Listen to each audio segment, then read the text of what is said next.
During the early stages of the opening of the North Atlantic 60 million years ago, Western Scotland and Northern Ireland were areas of intense volcanic activity. Remnants of the vast plateau lavas erupted during that period are scattered throughout the Inner Hebrides and along the west coast of Scotland.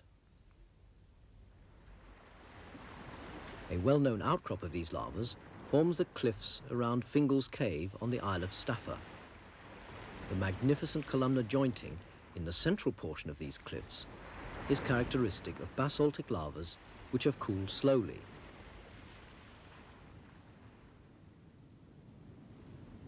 Most of these plateau lavas have been eroded away, and a number of intrusive centres, which are the roots beneath the original volcanoes, have been exposed on the islands of Skye, Rum and Mull. These ancient centres lie roughly on a north-south line along the western coast of Scotland. They're all more or less circular in shape. One of the most impressive centres is preserved on the mainland, on the Ardnamurchan Peninsula, the most westerly part of the British mainland.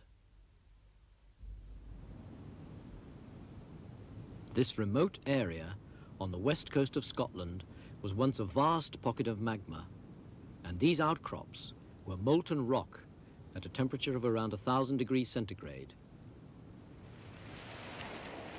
Even though we're well below the ancient volcanoes here, there are still some rocks left which contain very clear evidence of volcanic activity. The rocks that form this small cliff are called vent agglomerates. The rock is composed of blocks of a variety of different rock types, and these are surrounded and bound together by a dark, fine-grained matrix. Well, how do such vent agglomerates form? Obviously, we need a supply of volcanic gas, which would be charged with particles of basaltic ash and perhaps tiny fragments of the older rocks.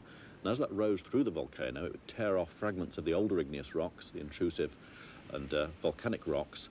These would be carried up in the gas, being rounded and broken and transported up towards the surface and possibly erupted from the Ardnamurchan volcano.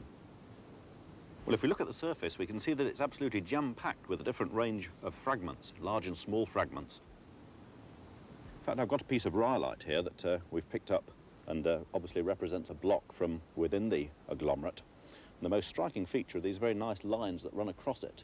They are in fact flow lines, and they must represent the flow of fairly viscous, pasty, acid magma out of the volcano. There are also some different rocks, which we can see in this block.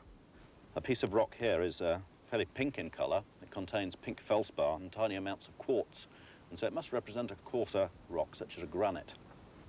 The fragment here is speckled and composed of equal amounts of ferromagnesian minerals, such as pyroxene or amphibole, and plagioclase, so it must represent a diorite or gabbro.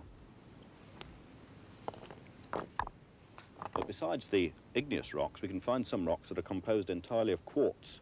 This fragment here is sandy quartz grains, so it must represent an older sandstone that's got caught up in the agglomerate. This is Mingery Castle on the south side of the peninsula.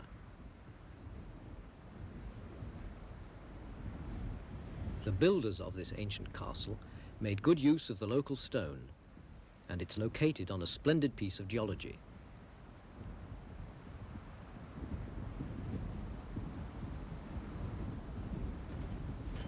A castle sitting on a sill, an igneous intrusion in sedimentary rocks emplaced parallel to the nearly horizontal bedding planes. Here's the contact, and below it are the quite nicely bedded sediments, the siltstones and shales that have been baked by the heat of the intrusion. And the sill is actually in two layers. The upper grey layer has got some columnar jointing in it, and this dark lower layer is quite different. It's basaltic in composition. These specimens are from each of the two layers. The grey rock is medium-grained, and it's got some feldspar phenocrysts. And the dark layer's fine-grained, and it hasn't got any phenocrysts.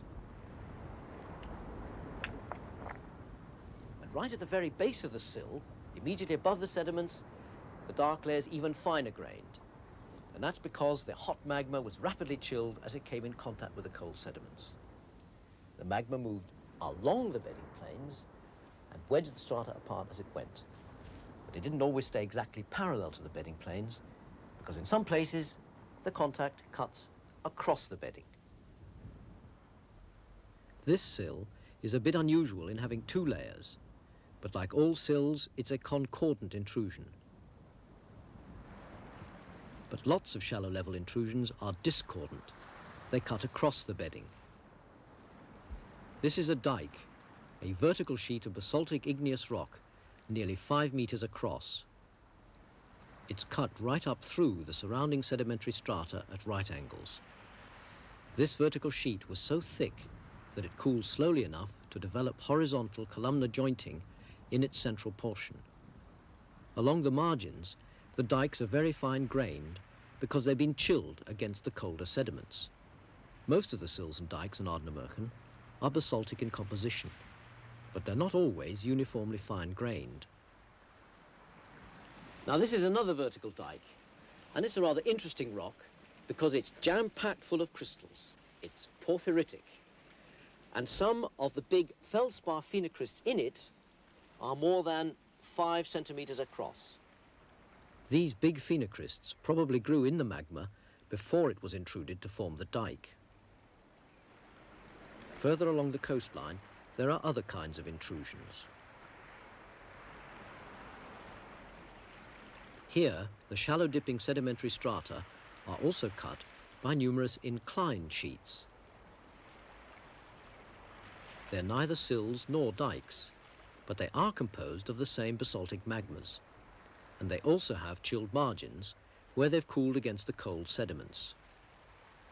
Here, these shallow level inclined sheets all dip in approximately the same direction, but they vary quite a lot in thickness. This one's less than 20 centimeters thick. And here's another one of these thin inclined sheets. It's concordant with the sedimentary layering. And here, a thin leaf peels off and snakes away down, progressively more discordant with the bedding. And the main sill itself, if you follow it along, begins to change. It curves over and becomes discordant with the bedding. So these shallow level intrusive sheets aren't always nice straight regular features. They bend, or they bifurcate, or they do both. Around the Ardnamurchan Peninsula, these small intrusions cut through the sedimentary strata, and it's possible to use the cross-cutting relationships to work out the relative ages of the igneous and sedimentary structures. Now this is rather a thick igneous sheet, and it's dipping that way at about 20 or 30 degrees, strongly discordant with the sediments, which are dipping the other way. And over here, there's another intrusion. A thin, sinuous dike cuts up through both the sediments and this inclined igneous sheet. We've got some very nice age relationships here. These sediments have got fossils in them. These are the remains of squid-like creatures called belemnites, and fossils like these tell us that the age of the sediments is Jurassic. And this igneous sheet cuts the sediments, so it must be younger than they are. And in fact, we know it's about 100 million years younger. And this dike must be younger than both of them because it cuts both the sediments and the inclined igneous sheet. About 100 million years ago, sedimentary strata were deposited with the remains of belemnites in them. They were tilted around 60 million years ago, and then they were intruded by inclined sheets of magma. A few million years later, the whole region was cut by vertical dikes.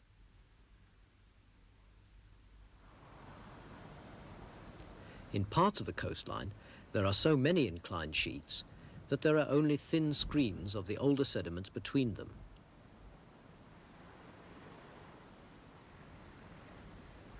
Here, they're all dipping in the same direction, in towards the centre of the peninsula, and they do the same around the rest of Ardnamurchan. If you plot their outcrop patterns on a map of Ardnamurchan, you find that they form roughly concentric arcuate structures, all dipping towards the center of the peninsula. Beneath the surface, they dip towards a single focus. They form a cone. These inclined sheets are in fact usually called cone sheets. So far, we've only looked at small-scale minor intrusions. They cut the sediments that surround the much more massive structures occupying most of the peninsula. In the center of Ardnamurchan are well-exposed massive rocks, which are volumetrically enormous.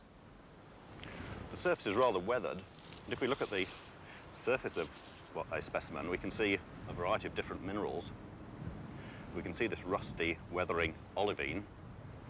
We can see dark green pyroxene. We can see these very white areas of feldspar. But not all gabbros look like that. This is a gabbro that I've collected from another part of Ardnamurchan. See that it's made up of similar proportions of those minerals.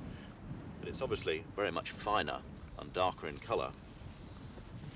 But both of these rocks have got very similar mineral and chemical compositions, so they're clearly different varieties of gabbro.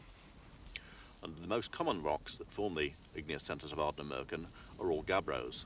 That means they're relatively enriched in iron, calcium and magnesium, and they all have about 50% silica.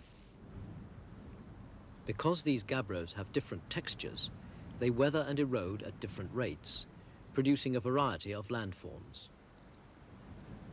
The most coarse-grained gabbro has been the most resistant to erosion and now forms a large ring of mountains, 6 kilometers in diameter, in the center of Ardnamurchan. These ring-like features are so large that they can best be seen with the aid of aerial photographs. The ring of gabbro mountains is the most prominent feature, but it's possible to see several concentric structures in the middle. These circles mark the structures within and between the different gabbros, and together they mark the shape of a huge magma chamber, now solidified and later revealed by glacial erosion.